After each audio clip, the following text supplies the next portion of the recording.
Yo people, how's it going? It's your boy Richard Morse back at it again with another Game Week review, and this time it's Game Week number 6, ladies and gentlemen. And yeah, some very interesting results last week. Yeah, let's have a look at them. So, we start off with Brentford 3, Man United 1. I mean, is anyone really surprised at this point? Man United, you man are just shit.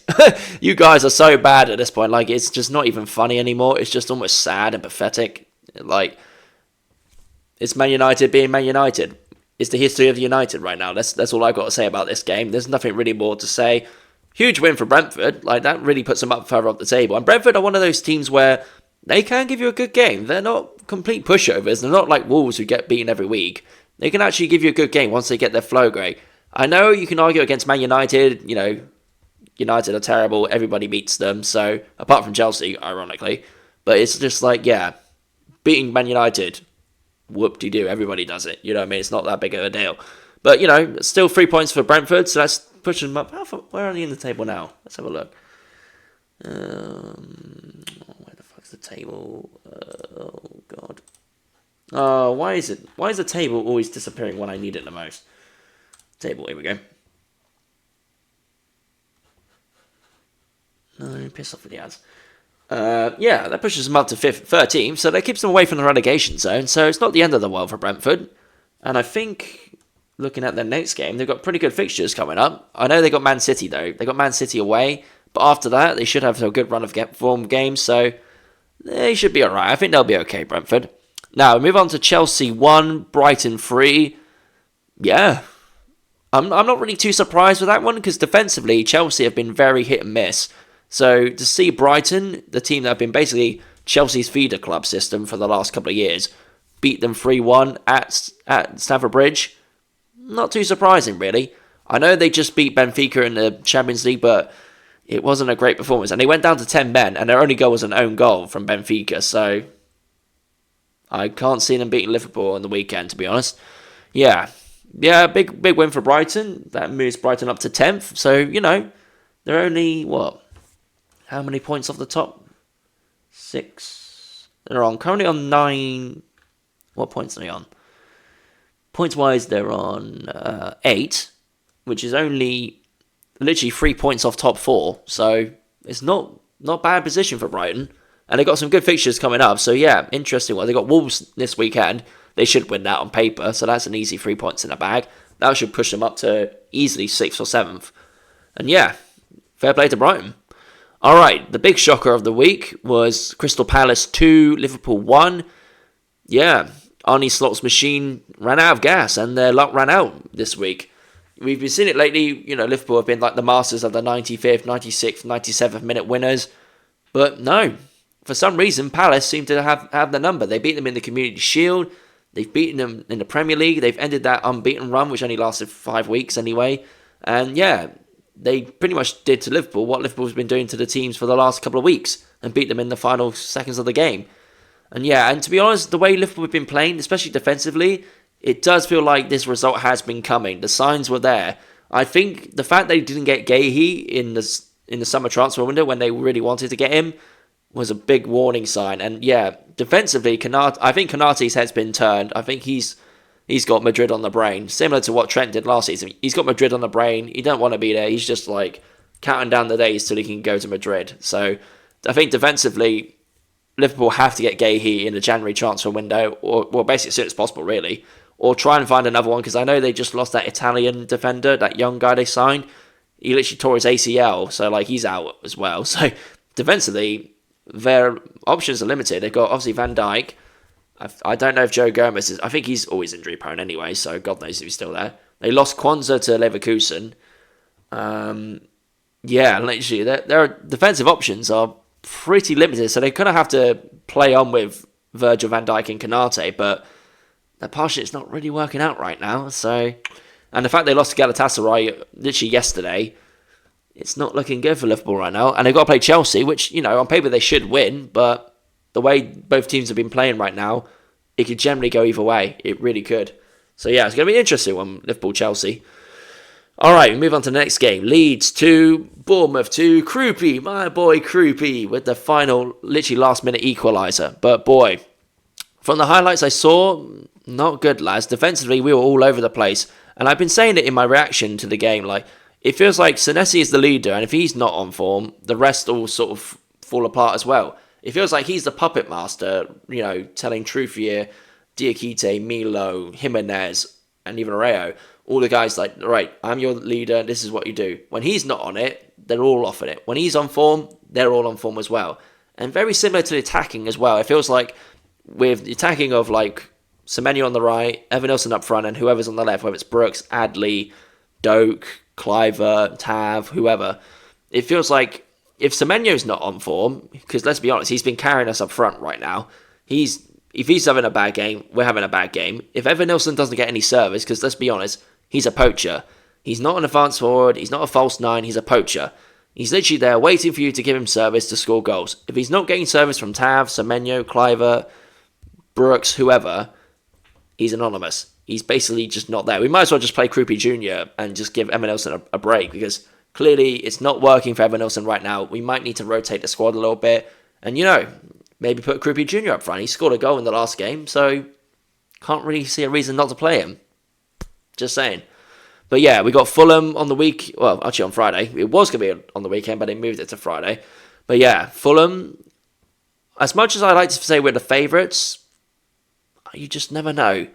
Fulham are just one of those teams where you just don't know what to expect. Like, attacking-wise, they've got some good attacking players. They've got Traore, Jimenez, Smith Rowe, Harry Wilson, ex-Bournemouth player, And even, to be honest, defensively, they're not that bad. They've got some defensive players. They've got Robinson, who's been one of the left-backs that people have been eyeing up for a while. So I think he'll be signed to a new club soon. He's one that a lot of players, a lot of clubs are eyeing up right now. So yeah, it's going to be an interesting one for Bournemouth on Friday. But, I'll be doing a match day vlog. I'll see how the game goes. I'll do my reaction as soon as I can. And yeah, hopefully we get 3 points. Because, we've had 2 draws on the bounce now. We need to get a win soon. Obviously, we're going to start falling down the table again. But yeah, we'll see how that one goes. All right, Man City 5, Burnley 1. I mean, big deal. Burnley lose pretty much every week. I mean, the fact that City didn't keep a clean sheet, a little bit pissed off, because I did have a fantasy team of having Ruben Diaz in defence. So when they let one go in, I was a little bit pissed off at that, to be honest. But yeah, Haaland's back. He's back on form, lads. He's just firing now. And now they got to play Brentford on the weekend. That could be easy. Another 3 points in the bag for City. And they're looking like they're starting to the gears are starting to link into each other. You know what I mean? They're starting to click. So yeah, City could be back. All right, now we go to Nottingham Forest 0, Sunderland 1. Big win for Sunderland. Like, I know you can argue, okay, Forest are going through a bit of a weird patch with now they've lost Nuno, they've brought in Ange, so the team are trying to adapt to Big Ange's philosophies and tactics from what they've been used to with Nuno. So there's going to be a bit of a transitional phase where, it's either going to be a new manager bounce or it's going to be a new manager drop. And unfortunately for Forest, it's a new manager drop where pretty much since Big Ange came in, they've just fallen off a cliff. In fairness to Sunderland, it's not their fault. They've just done what they've come to do. Play the game, get the points, and they move up the table. They're currently 5th in the league right now, which is incredible. We've become so used to seeing, the 3 that come up always near the bottom or basically rock bottom because, you just expect them to go back down. But generally, this could be the first time in a very long time where at least 1, if not 2, of the 3 that have come up can actually stay up this season.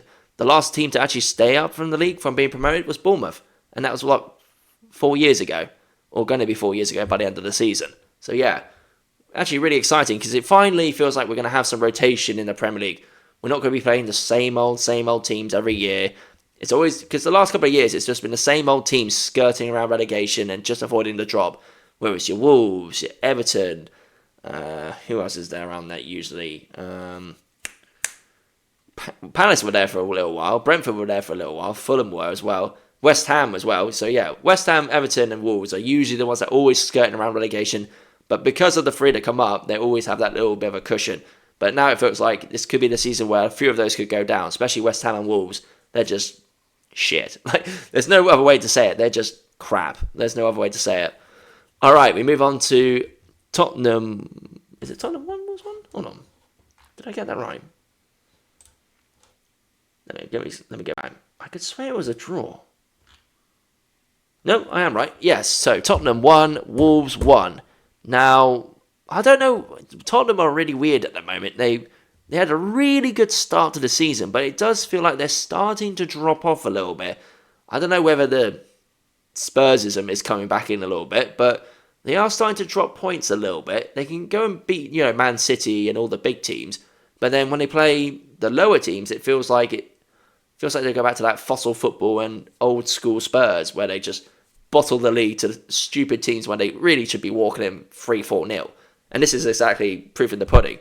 They should have beaten Wolves 3-4-0 on paper, really. So the fact that it was a draw, pretty embarrassing, really. But, I'm sure Tottenham will bounce back against Leeds, hopefully. So we'll see how that one goes. All right, next one is Aston Villa 3, Fulham 1. And I feel like this is a game that Villa really needed. Like, they've had such a terrible start to the season. Like, I think they went, 5 games without scoring a goal? In fairness, they had a few 0-0 draws, but, where they were a couple of years ago, where they were pushing for top 4, even at one point challenging for a title, it just feels like they're just in this weird transitional phase again, where you just don't know really what to expect from them. Beating Fulham 3-1 is great for them, but what does that mean in the long term for them? Is this going to push them for a Champions League spot, Europa League spot, just Europe in general? Because at the moment, it's not looking like they're going to get European football. But, we're only 6 games into the league. There's a long road ahead. There'll be a few twists and turns here and there. So, Villa could go on a mad run, sign a few players in January and get back up to a top 4 spot. Or they can maybe get Europa League or even Conference League. You never know. They usually are around that sort of area anyway. So I expect them to get at least 7th or 6th. We'll see. All right, Newcastle 1, Arsenal 2. A huge statement win for Arsenal. They were 1-0 down and they came back from basically dead end to make it 2-1. And I feel like with City dominating Burnley 5-1, Chelsea, Liverpool dropping points to Palace, literally Arsenal had to win this game. A draw wasn't enough, really. They had to make a statement hey, we're in this title race. We're going to go toe-to-toe with you guys. We're not going to let you walk away with the league like you did last year. And this was the statement one they needed. They needed to win this game. They got the 3 points. And now they are currently 2nd in the league, if I'm not mistaken. Yes, 2nd in the league with 2 points to go off Liverpool. And to be honest, they got West Ham next. And Liverpool have Chelsea. So this could be the opportunity they need to overtake and go top. This could be the one. And against West Ham, they should do. West Ham are fucking awful. They're terrible.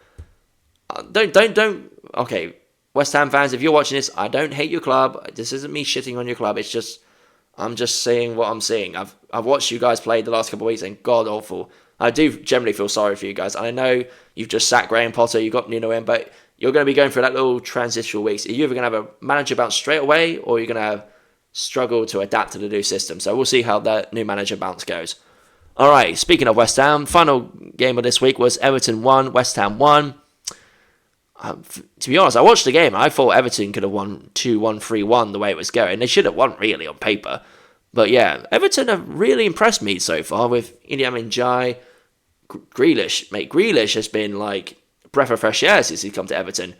Generally, it feels like now that he's left City, it's almost like that scene in Shawshank Redemption. You know when Andy Dufresne finally gets freed from prison? He finally escapes the prison and he's just like that in the pouring rain. He's just like, oh, I'm free. That's almost what it feels like with Jack Grealish. He's finally finished a prison sentence and he's free and he can be himself again.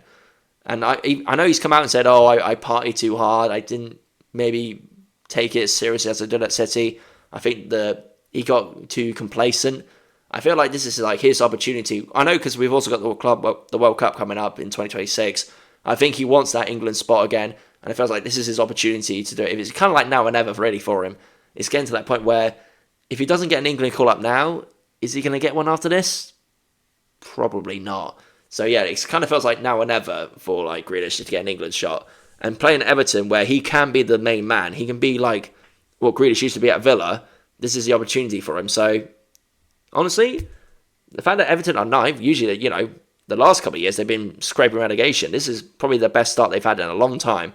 I know they got Palace next, which is not an easy game, but Everton are scrappers, mate. They're fighters. They'll go toe-to-toe with everybody, so it wouldn't surprise me if they shock them. It really wouldn't.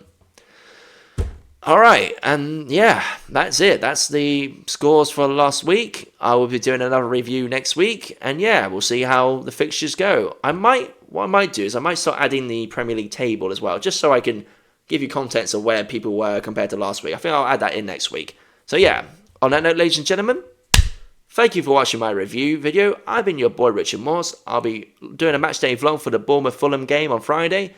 Hopefully the Cheds get another win. It's been a few weeks without a win. I'm being a bit worried. Because I've said it before in my reaction to the Leeds game. When wins start to become draws, if you don't start bucking up soon, those draws are going to become losses. And we were very lucky against Leeds. It wasn't a loss. Literally a 93rd equaliser from Krupi Jr. So yeah, hopefully against Fulham we'll finally get back to winning ways after a couple of weeks. But hey, we'll see. On that note, lads, thank you for watching. I've been your boy Richard Morse. Up the cherries. And I'll catch you guys next week. See you later.